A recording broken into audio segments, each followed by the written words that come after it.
Okay, we're going to talk about indentation, and indentation is part of white space and really doesn't have anything to do with syntax.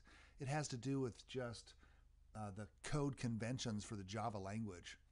And so about 80% of the lifetime of a code is spent in maintenance. That means once it's written, 80% of the work has not yet been done because it's going to be changed over time.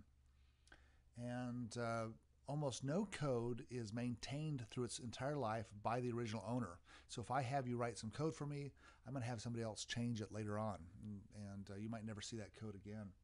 So we follow these conventions to try to make our code more readable and make it so that we can understand other people's code as well. And one of them is using indentation.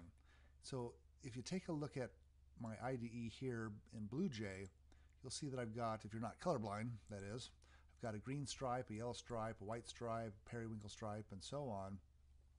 And so that's supposed to help us kind of understand the code, but it really doesn't help us unless I indent things.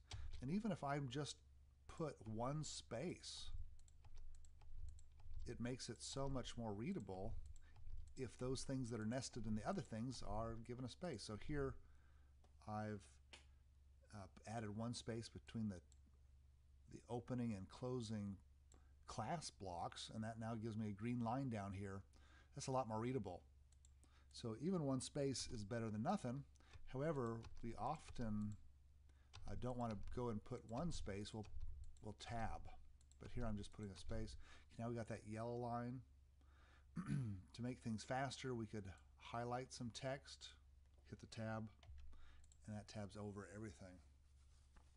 So make sure that you indent things, and blocks of code that are nested in other blocks of code should be indented further in than their parent items.